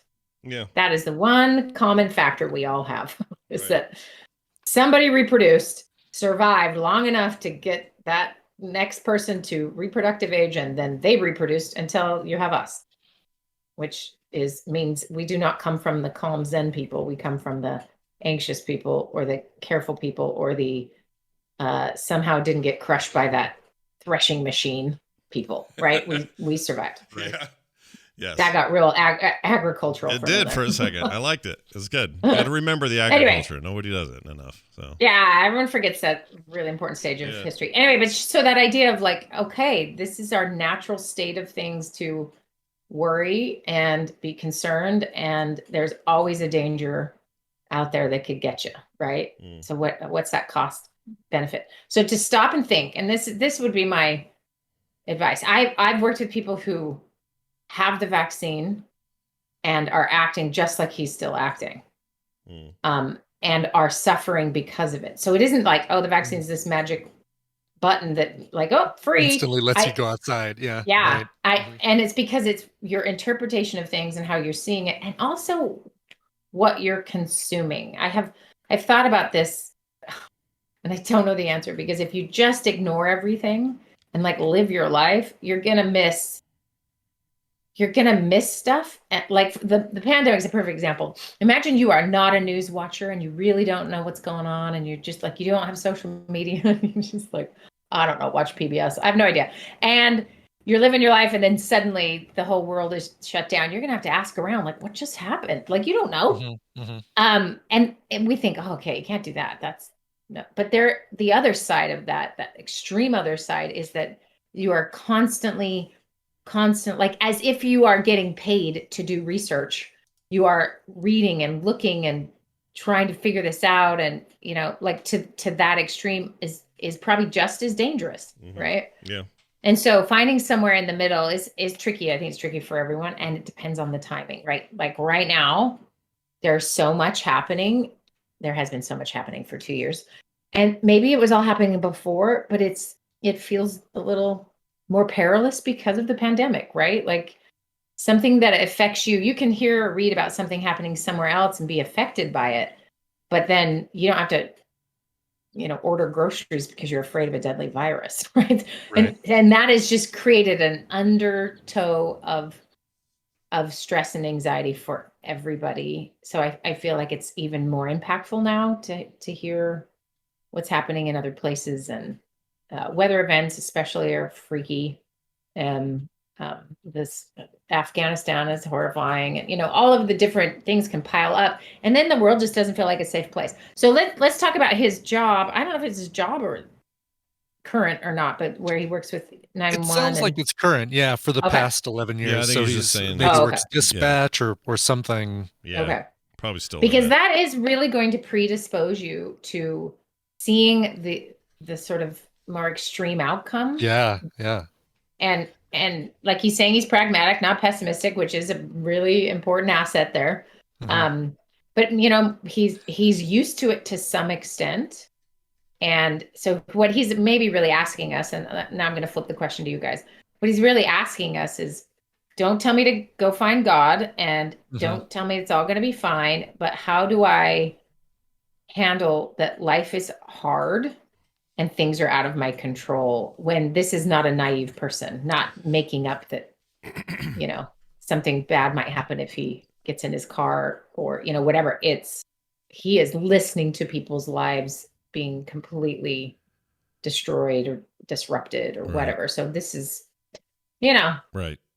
He's been there. So anyway, there's one thing I wanted to say before I forget, I wanted to at least say this. What I like about this dude is that in my mind, he's not part of the problem that I have with people who are, for the most part, and more stereotypically anti-vaccination. The people that say, I'm not getting this vaccination, I don't know enough about it, we haven't tested it far enough or whatever, but I'm also not going to do anything else in my life I'm not going to social distance, I'm not going to wear a mask, I'm going to go to big parties and restaurants and stuff like that. This tells me they're not taking any of it seriously, and some of those people go as far as to say, well, I think it's a fake virus, it's all made up by the media or whatever. Like there's extremes to all of these arguments, but those people that are like, I don't trust the vaccination, but I'm also not going to do anything else to do anything at all to help this. Right. Those are the problem. Those people are huge problems.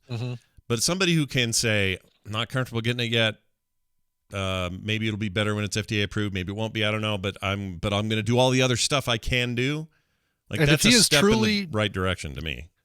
And if he's truly doing what he says he's doing, and only like basically at home, except for when he's at work, and he only interacts with 2 other people in his life and doesn't go through the drive-thru and interact with some person through a window, or meet somebody at the door to get his grocery deliveries and stuff like that, where he's coming in contact. If he really is truly staying completely isolated until he finds out more about the vaccine, then I say power to him, because he's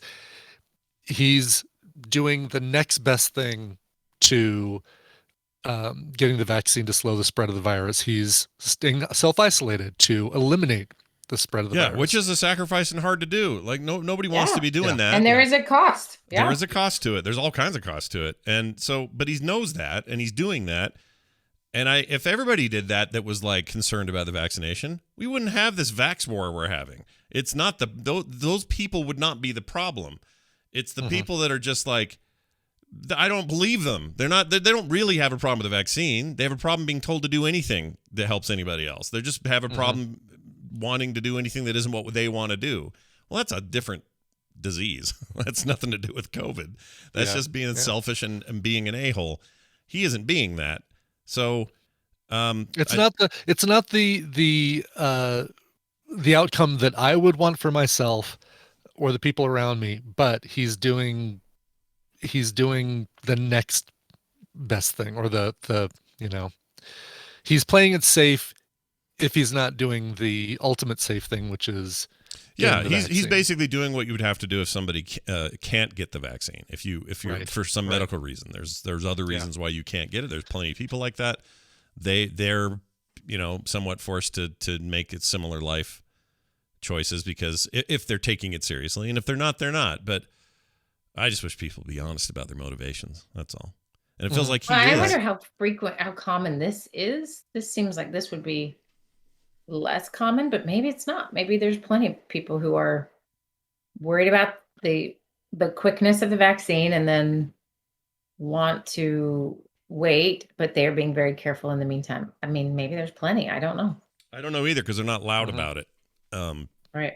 And that's the problem. We only hear who's loud And about like it. he said, they get lumped into some other category and Right. get probably screamed at. Right. And it's not, it doesn't take much for them too to say in a conversation with other people, maybe where everyone's been vaccinated, they say, well, I haven't yet. I don't think I'm ready yet. And immediately they're put on this list of like, well, and they assume that it's all those reasons. And we can right? say why. I mean, it's not difficult to understand because life is still hard for so many people because there's not enough people vaccinated. Right. And so that we're seeing our experience of like, you do this thing and it gets better, and it got better for a hot minute there. Right. Like we got a break and people weren't getting sick and the hospitals were emptied, and another wave hits with a very, and so it's hearing, so you're reacting in your own place. Right. So he's getting the wrath of everybody's. And I think this is what's so hard about this going back and forth, right? Is that it's really everybody's own stuff getting thrown at each other, and how we're handling such a collective experience. We're all very different handling it, right? So in his case, I psychologically could not do what he's doing. Yeah, no, neither could I.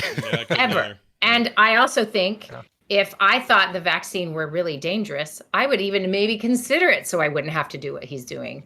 But I don't think it's dangerous, and I feel like it is. And I don't know if he didn't say if he has children or not, but I'll tell you, just watching your kids vaccinated your whole life and being so grateful they don't have flipping chicken pox. Yeah. I am all about it, right? Yeah. Because there is some real on the ground experience that I have had with vaccines. And so it's so much easier for me to go there and just be like, well, they figured it out fast because it's 2021. Yeah. But it's also, but they again, didn't start at zero either. related. That's the other thing. People always think they started at 0 in 2021. And No, they started 20 years ago. Right. This has been in the not just the vaccine in general, but this mRNA stuff has been in the works forever. Everything got accelerated, everything got pushed, and everything got out there. Yes, because we had a vaccination, or because we had a honest to God, pandemic for once in 100 years. Emergency. Yeah. But yeah, but see, and that's not even us trying to tell this guy how he should feel or what he should do. I am trying to be less judgmental of these kinds of decisions because for all I know, they are people like him who is being, conscious about this and trying to do the right thing under whatever circumstance he wants to live his life. I can respect that, but it's hard sometimes because you want to lump people into these categories, Yeah. Exactly. And what I'm saying is, even if I didn't have all those thoughts, now you can say, is it motivated reasoning, right? So we can always look at what we do or why we justify something or think about something is motivated reasoning. So yeah, do I have some motivated reasoning about wanting this vaccine to be safe and fantastic and work? Yes, I do, because I would like life to not be like this anymore for any of the people. And so, yeah, it's motivated reasoning. So that's a good question for anyone to ask themselves. Like, what is your motivated reasoning for what you're doing? Is it that you feel like your intellectual talk down to you people in your life or your perceived, media consumption, it's to hope that they're wrong and you're the right one because you've got good information? Or if you are pro-vaccination and you are ripping and burning anybody who is hesitant, like what is that about for you? And we can all self-justify, right? That's one of our really good talents as humans. Yeah. So to really stop and ask yourself, what's your motivated reasoning? Now, let's flip to him like more specifically for a second. This is a person who works in, I don't exactly know, but let's just say it's a dispatch person of some sort, right? We'll call him a 911 dispatch guy. Person. Yeah. So handling high stress emergency situations with some calm and professionalism, right? We can just kind of make that assumption. Now, often it's fun to go into why people do the jobs they do, right? Like, just like, why do you wear the clothes you wear? Why do you live where you choose to live? What does it mean about you that certain things? And so what does it mean about him that his life's work, or at least the last 11 years, is in emergency responding? And how does that play out for his carefulness, right? Or not that he's overly paranoid by any shot, but he's just not naive. And so he's doing what he thinks is best, and that's all good. And And then the safety part, right? We all have a risk and we all have a safety need, right? Mm-hmm. And it varies on a scale. You can have a very large risk tolerance and a low need for safety, or vice versa. And so what that looks like is he's, staying in the risk averse place and trying to honor his concerns here with the vaccine. My sense is most people who don't have personal relationships with their doctors who are still hesitant about vaccines, because there isn't somebody with knowledge talking to them that they trust. Because if you're going to only get it from the news and you don't trust the news, well, I see why you don't trust it. Or right, or having a family member that can detail and help you understand because they are actual experts, or et cetera, et cetera. So maybe his isolation means that he isn't chatting with other people who are helping him resolve this concern. Instead, he's getting smashed, right? Right. But also, is anybody talking to him about his mental well-being? He is reaching out to us because he is concerned about that, and for good reason. Mm-hmm. I'm concerned about everyone's mental well-being. I don't care where you are on any of these scales, but the isolation for too long has an impact. Yeah. That's the thing. I mean, you take the whole vaccine discussion out of this, and this is a person who is in a forced solitary confinement situation of their own doing. And what are the long-term effects of that going to be like? Yeah. Yeah. Not great. We're pretty resilient as humans, but nobody came back from any war just fine, Yeah. I mean, like you said earlier, it's what we use as capital punishment, isolation. So yeah, and so there is a price to this, and so if you're concerned for the long-term effect of this vaccine, or even the long-term, I mean, we already know some of the long-term effects of COVID is and the short-term effects of death. Yeah, and they're pretty terrifying. Mm-hmm. So we have this. He is, and let's get back to this word of control. He is controlling something. So when he says when things are out of control, I don't know what to do. Well, I know what you're doing. You're controlling what you can. So you control who you're around, how you get your groceries. You can control who you see at work. You are controlling lots of things, but that the consequence of control sometimes isn't good. Oftentimes is not good, which is this sort of slow growing isolation that is going to have an impact that's scary. Just like going and licking a flagpole and you're going to get COVID, you're going to there is a consequence to that. Or, I mean, I'm not sure what the vaccine consequences other that you get less sick and don't die, hopefully. Right. Yeah, right. And that's because your body works with proteins and there is no virus. Anyway, I don't want to talk about it. But this idea, though, is what do you try to control when you don't feel like you have control? So let's just throw out a couple of typical ways people have this pendulum problem with control. When you feel less control, you find it somewhere else, sometimes not even consciously. So a very common version of this control dynamic is with eating disorders.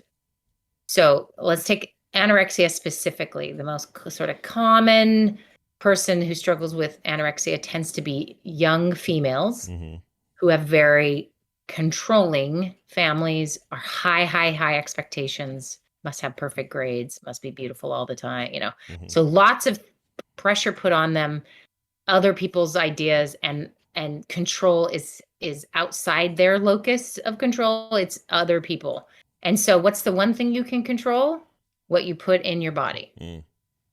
Because no one's feeding you or not feeding you, you get to do that. Yeah. And so often that can start as it's really about control and not about food or weight yet. And then it morphs into other things. But so that's an example of that. So can you guys think of anything where you've seen somebody's need for control? I can think of 100, but like backfire in this way or pendulum swing so far another way that they try to control other things. That's interesting. I felt like I had the opposite. I don't know what the opposite of anorexia is, but I got food obsessed during the pandemic because it felt like the only place we found any kind of, I don't know, like comfort, like comfort food. Like you'd be like, oh, you know what, it'd be good right now in this horrible week. Pizza would be good, like kind of that attitude. And that really bit me in the butt, gained a bunch of weight, just was not what I needed to be doing. But that was hard to shake. I mean, I'm still sort of fighting it, but even with a bunch of pounds down and getting more where I want to be, it's still like, it's weird because it used to be the opposite for me. Stress would make me not want to eat. And for some reason, like now that you've said it this way, like back in the day when I would not eat when I was stressed, and I'd get too skinny, it did feel like it was it was the only part I could control of the stress. It's like, well, the only part I can control is not eating, because if I don't eat, I won't feel sick. So I'm not going to eat. And these days, as I've gotten older, it's kind of flipped around the other direction, but it's almost the exact same. Yeah. Like, could you have been less in control in April 2020? Probably not. That's how it feels. Psychologically, right? Yeah, feels that way. So I'm going to eat more of my Oreos, whatever, right? And that's, good example. Is helicopter parenting kind of something like this, where they're so much in control that the kids kind of rebel and go the opposite way? That's a good one. Yeah, and you can think about, why is helicopter parenting even a thing? Who feels not enough control to start with to then have to do that? Right. Yeah. So that's a great example. It's the Lenny of mice and men, right? Like, you love something too much, you smother it. You smother it, Yeah, it's controlling the thing, and you don't realize the damage that you're doing. And this is what's so tricky and hard about this, is it's a human response when we feel out of control, or we can't do anything about something. That's why we love to send money or donate clothes or donate blood. Like, it gives us actionable things to be helpful when there is just this overwhelming feeling like we can't do anything. So I have this friend who turns 50 this year, and it is a funny contrast. I know a bunch of 50-year-old people who are like, I'm going to do 50 things on my bucket list. And you're like, okay, boring. And then others who are like, I'm going to put my money where my mouth is for my 50th birthday, right? Yeah. So I have this one she's very, very concerned about climate change and has been intimately involved in the water systems here, and like on a volunteer basis, and just has become they have like citizen scientists that do all sorts of cool work anyway. So she's really into it. And she likes to hike, but she's not like mega fit or anything. And she just said, I'm just going to raise money. I can't, there's a Zen, the Ren, what is the word? Diagram, Fen. Oh, Fen diagram. Fen. Oh my gosh, I could not say the right letter. Fen diagram. You're definitely Scott's sister. Yeah, no I am sure. tired. Yeah. There's a Venn diagram that you and I are in that, and I know in the middle the name it's of not the using correct English ever. Yeah. Anyway, so the Venn diagram of like, what do you really care about? What do you have some control over? And kind of what can you do? And you find some sweet spot in there. And in her case, she's like, I'm going to hike this Superior hiking trail, which is this crazy long, difficult hike. And I'm going to do 100 miles, and I'm going to raise money to do that. And then I'm going to use, my goal is $5,000, and I'm going to use that on this very specific local problem with something with water, that just needs money thrown at it. Yeah. And she's like, that's all I can do, but I'm going to do it. And I think that's a pretty powerful concept here, is where is your Venn diagram of control, or your locus of actual control, as opposed to, I read all this stuff and I get so upset or frustrated or hurt or scared or whatever. And then I just like it or share it, and I count that as doing something. Like, I feel like that is just not cutting it for most people, and shouldn't, because you don't actually do anything other than make awareness amongst your own people. Like, it's not really a thing. Yeah. So where is it that it can overlap where you can actually do something? So I would ask this guy to do something similar. What does he care about? And what does he have control over? And what does he maybe need to do? So in her case, hiking the trail, that's the hard part. That's the risk. That's the actual work, right? Mm-hmm.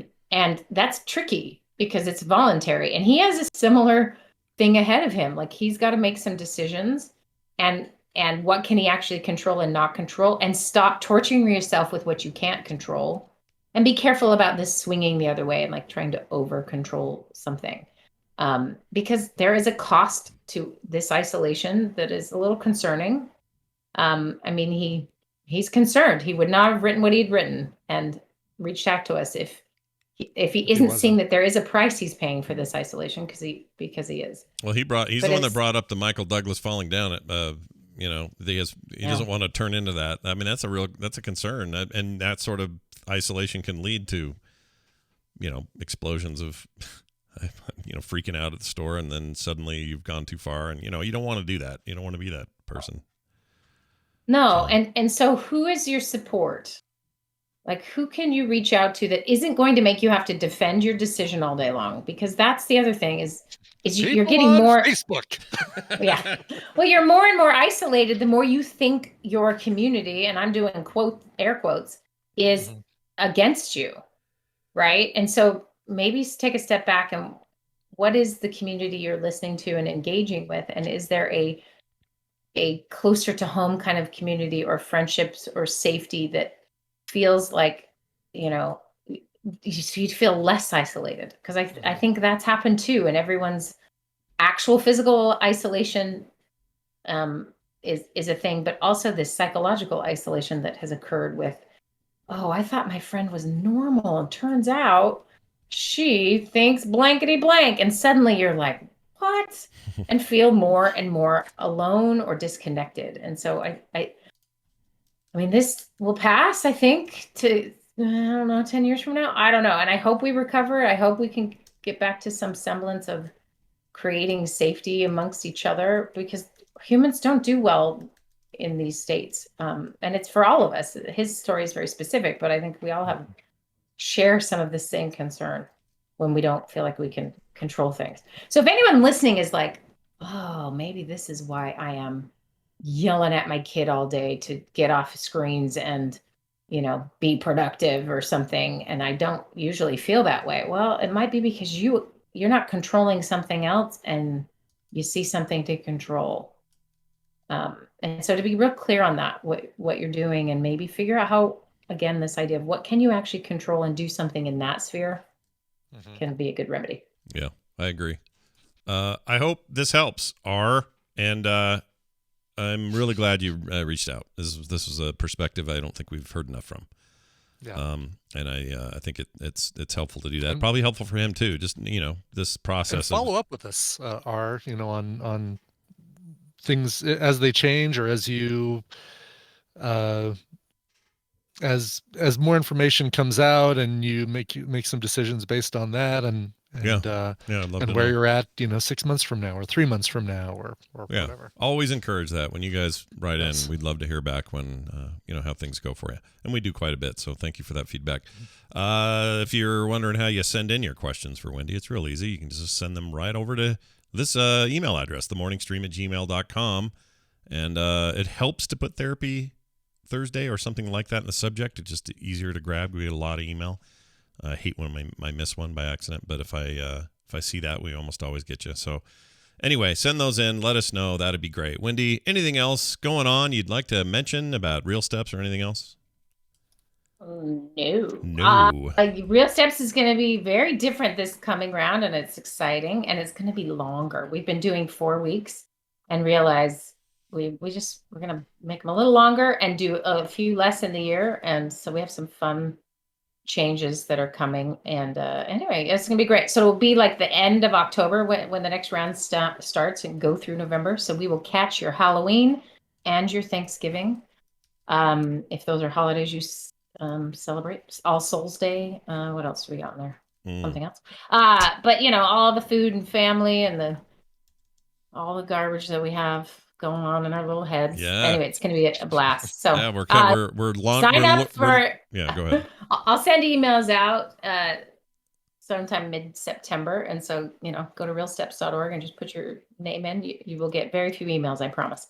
But that's a way to get updates. Nice. So do that. Yeah, cool. And keep those birds and chimes going in the background of your phone calls, Wendy. Did you hear the chimes? I did at the very beginning. I loved them. Oh, they are. It is the weirdest. You know how chimes sometimes are like, oh, okay. This one is like I don't know, magical music. So thank you for appreciating that, because it is very soothing. Yeah, one of these weeks, let's just have you on for 20 minutes and just listen to the birds and the chimes. Yeah, and, great idea. I like Let's it. And we do won't that. say anything. Yeah. It'll be the most therapeutic Therapy Thursday we've ever had. Be the weirdest episode of TMS we've ever had for sure. All right, Wendy, have a fantastic week, and we look forward to talking to you again next week. Bye now. Bye, guys. Wait, are we here next week? We're here next week, yes. Next Thursday. I'm here. How about you? Yeah, you're right. I always think we're here that next week. We're not here the week after or the week after that. Well, we're here in some form. We're here in some form, but it's all a little weird in the next. Yes. 2 We won't weeks. be here together. Right. After next week. For except a couple we're weeks. we're going to try for some live calls. We don't know. Yes. We don't know. Yeah. I think it's going to work out. I think the more I think about it, the more I think it's going to work out for like my afternoon call to you is going to be your morning call. Mm-hmm. And it'll actually work out kind of well. Yeah, the time is not too bad. It's not like you're in the middle of, like Japan. It's not in the middle of the night, and I'm like, oh, I got to get up at 2 a.m. to talk to Scott. Yeah, it's all good. All right, let's get into the next bit here, which is a TMS Origins mashup. Ooh, okay. Yeah, this is the origin of the You Can Eat Rice story. And this is great. So many people ask about this. Yeah, this is great. People ask about this one. Jamie has stepped up to the plate, swung, and hit a home run. I think. I haven't heard it, so who knows if he gets it right. I'm sure he does. Here it is. Enjoy. My friend Andrew, one of my best friends in the world, he and I met in our early 20s, and right up until probably 5-6 years ago, you couldn't separate us. We were hanging out all the time. But one of my favorite stories that ever happened actually happened to him just before I met him, and this is how it went down, all right? Mm-hmm. There's this restaurant called Hunan Express. People probably have one near them, maybe, I don't know. And so he's working at this place, and while he was there, one of his jobs was to put these big, giant, barrel-looking, huge pots of rice on this stove thing, cook the rice, dump it into wherever it goes, and then be done with it. But there's, you go through a lot of rice during the day because everything they serve, everything that they deliver is just buried in rice because there's always rice, right? Mm-hmm. Right. So somebody said, okay, you got to put the rice on. I said, cool. So he puts on these like 2 or 3 big, huge pots on these giant burners, and he's got it going on. And then something came up where he had to go do a quick delivery, and he would have been back in time, but instead he had to run some personal errand. Completely forgets he put on the rice. And all that was left at the place was the guy who owns it. So it's a little angry Chinese guy with like no hair, all right? I don't know why that particular detail matters. But he's this angry little man, just an angry man. He's just this really pissed off little Chinese guy. And he's not there at the time. It's my friend and this guy who's running the front counter and nobody else. So he leaves, forgets about the rice. And nobody else knows about it, right? Nobody. The other guy, and even if the other guy did, he wouldn't know what to do with it because apparently wasn't trained to do anything. So Andrew comes back to the place, still not remembering what had happened. And he walks in, and the old angry Chinese man is standing there, and he goes, "Oh, welcome back." He goes, "Oh, hey," and he goes, "So, Andrew, are you very hungry?" And he goes, "I don't know. You hungry right now?" "I guess I'm a little hungry." "Oh, you're a little hungry, eh?" Walks into the back room, storms out with this giant pot of like black burnt rice, slams it on the floor, rice goes everywhere, and he goes, "Then you can eat rice!" That's the Hunan Express story. And he got fired. But it was the greatest story in the world because angry Chinese guy yelling, "You can eat rice." Like you should be in a movie or something. Totally. Absolutely. You're a little bit hungry. I can just see this guy. I would say that was a little less PC with the accents back in 2013, 14, whatever it was. Oh, right, yes. Yeah, a little less, but yeah, it's still one of my favorite stories. Send your emails to 2013. Yeah, and, send them to 2013, maybe even 12. I don't know what it was. And 2012. Anyway, it was a great story. I love that story. Thank you, Jamie, for finding that, and there'll be more from him coming next Monday because we do Monday morning mashups. All right. I think that's it. Cool. We're done. Let's go. Patreon.com/TMS to support the show. If you like the show, then support the show. It's not real hard and it's super cheap. It's over there at patreon.com/TMS. Don't forget to send us those emails, themorningstream@gmail.com. You can find us on Twitter at Coverville for Brian, Scott Johnson for me, and Morning Stream for the show. And everything else you might need is all over at frogpants.com/TMS. All right. One of those things that you'll find over there at frogpants.com/TMS is a place to click and post a request. I don't have a request today, so I'm going off the board, off the rails. Whoa. But I do need a couple requests for next week. So if you've got a birthday, an anniversary, or you've just discovered a really cool cover that you want you want to tell me about, then go to frogpants.com/TMS and use the request link right there. All right. So just because I didn't get a request for today doesn't mean I'm not going to play something awesome. This is great. And it literally just landed in my lap this morning. And I thought, oh my God, I've got to use this as a request the next time I've got an open spot. This is a cover of The Promise, the song by When in Rome that was really popular in the late 80s. And it's beautiful. It's a beautiful cover of an already beautiful song. You probably know it as the final song in Napoleon Dynamite as the two characters are playing tetherball at the the very end. This is Samia and Jelani aria. I believe that's Is that how when the all walls? those names That's are. when the walls fell, right? At Tanagra? That's when the walls fell Okay. with Sania and Jelani aria. Yeah. This is their cover, brand new single from the Scout EP that just got released at the end of last month. Here is The Promise. All right. We'll be back tomorrow, PM edition for patrons. So you can check that out tomorrow about... Oh, we're doing it early tomorrow. 2 p.m. Right. 2 p.m. Yes. Not PUTN. 2 p.m. PUTN. tomorrow. Got to do it early. I got a thing later in the afternoon I need to do. So we're going to start early. And so be here for that. There's a new instance tomorrow. We got a really cool topic lined up for that. And a film sack this weekend. Doing Johnny Five Still Alive. Short Circuit. Yeah, Short Circuit. Getting our Gutenberg on. Is Disassemble. this our first Gutenberg movie? It might be. Have we not done a Police Academy or a None of the Three Men and a Babies or any of that. I don't think. what's the bedroom window we've never done? No, I don't think so. We didn't do Cocoon. Yeah, I think this might be Might it. be our first Steve Gutenberg. He's been recently on or last season he was on Holy Moly, which again you still haven't checked out, have you? No, I need to watch that. It's on my Watch list. an episode, you'll be hooked because Rob Riggle is a freaking national treasure in that thing. He is so good. Yeah, I love him. I mean, I know you already love him, but Former Marine Rob Riggle. Yeah. Right, and boy, does that comes up every once in a while, and it's just hilarious to think of what he was like as a Oh man, as a Marine. he'd be fun to be at war with. All right, that's Yeah. gonna do it then. We'll be back for all that stuff this weekend, so check it out. We'll be back Monday with a brand new TMS. We'll see you then. Bye now. Whoops. This show is part of the Frog Pants Network. Frog Pants Network. Get more shows like this at frogpants.com. It was, after all, they or us. Yeah, they or us. Mhm. They or us. That kind of fits with that thing earlier where they think the Superman was all being weird. Yeah. They Oh yeah. or us? Or as strong as I. As I. All right, leave it in. We're not re-recording. That's Yeah, just move on. We're burning daylight here. Yeah, we're already late. We need to do 20 of these episodes in the next hour. Everyone relax. Yeah, I'm looking at his IMDb page. I don't think we've done anything, and it's not like we couldn't. I mean, I'm sure the bedroom window is infinitely sackable. That's basically a remake of Hitchcock's Rear Window with adultery. Is it good? It's Film sack good? it's it's film set good. It's one of those movies, one of those 80s movies where like a Robert De Palma kind of cheeseball murder kind of thing, and then the repercussions afterwards. Like a 8 but it's got a millimeter. good cast. Yeah. Okay. I don't mind those. Those are sackable. Sure. Oh, for sure. Let's do that. Carl Lumbly is in there, and I like him. Elizabeth McGovern, and Carl- Wallace Shawn. Carl Lumbly, the voice of Martian Manhunter and all of the animated And the living embodiment of Martian Manhunter on Supergirl. Oh, that's for right. A season or two. Yeah. That's right. Yeah, he's great. Nobody else should be Martian Manhunter but Carl Lumbly. Lumbly. All right, we got Also our first from title Alias. currently at number 1. I'm going to go ahead and give it a click. We got Gene Hackman, president of the Nipplefolk. President of the Nipplefolk. Love it. That's a good one.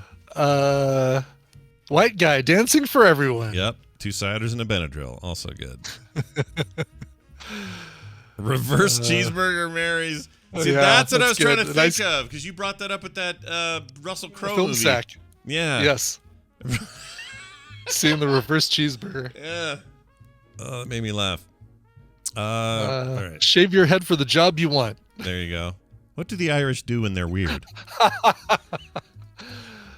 Does this great red spot look infected? That's good. Jamming 70 Jupiters together with Bobby is a good thing for Bobby. That's very good. Yeah.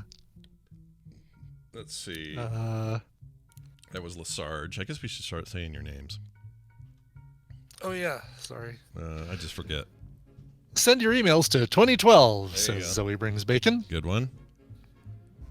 420 Shenanigans, courtesy of Roman Pa. There's a lot of nipple jokes in here. There's so many nipple. Yeah, I mean, unless we went full nipple and used every nipple title and no non-nipple titles. Right. That man came out of nowhere. Thank you, Zoe. It's a good one. Yeah. Cheeky Jell-O Shots. Cheeky Jell-O Shots. That's a good way to do that one. Yes. That one's Monkey Bananas. Nice one. I want to. Oh, there it goes. Tina won penis bingo. Can't use it, but it's very funny. That's really funny. Tina, if you're listening, you won penis bingo. Yeah. Hawkeye? Hawkeye. Not like Hawkeye. Tom's of Norm. Good. Great. Well done. 3 more. Yeah, 3 more. Uranus has a ring around it. Sure. Why not? Mm-hmm. That's a reasonable scientific thing. Smoke rain every day. Thanks to G. Guacamar. Yeah, nice one. We need one more. Fen diagrams Fen with Wendy. diagram. We're doing that. Yes. Fen diagrams. Oh, it shook its head. Oh, there we go. It worked. Cool. All right. The Sherilyn Fen diagram. I love it. Title-wise, I'd kind of like send your emails to 2012. Yeah, okay. How's that sound? Right. Works for me. Good job. Okay. Zoe Brings Bacon.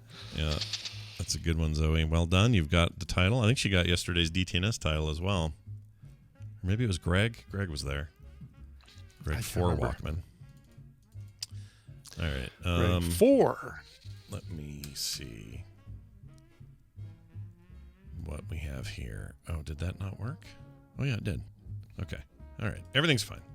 Don't worry, everybody. I got it. Yeah. I got this. Okay, paste, enter. We did a Wendy one, which will be, which one is it? Here it is. Okay. Okay, great. Nipplefolk, got it. Period. Done. All right, let's read it. Okay.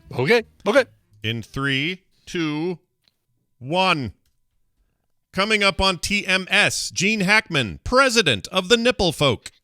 White guy dancing for everyone. 2 ciders and a Benadryl. What do the Irish do when they're weird? Shave your head for the job you want. Does this great red spot look infected? Jamming 70 Jupiters together with Bobby. Smoke rain every day. Cheeky Jell-O Shots. 420 Shenanigans. It's like you continue the song. I like it. Yeah. That man came out of nowhere. Hawkeye? Not like Hawkeye? Uranus has a ring around it. Fen-Phen Diagrams with Wendy and more on this episode of The Morning Stream. Perfectly done. Yep. Well done. Yep. Everyone. Well done. All right, you going to get chicken then? Is that your plan? Because now I'm tempted. I don't know. No, I'm getting something close by because I have a little bit of stuff to do before I do Coverville today. So it's got to be something close by. Close by and or fast. leftovers. I got to see. If Tina's not here, I'm totally eating her leftover mac and cheese. I might do that too. Kim got pizza at this place downtown that's amazing, and she brought it home, and I think I might have to eat that. Yeah. Oh, the boy's here. I can hear his little feet. Oh, we'll go up and see the boy. Yeah, his little feet running around. Okay, I'll do that. Bye, Brian. All right, not yet, though. I got to edit. Okay, hold on. Do you all want to watch? I can hear him up there. Sorry. Y'all want to do? You want to do a little bit of the old deal here? A little bit of the old adventure club here deal? I think that'd be fun. But I gotta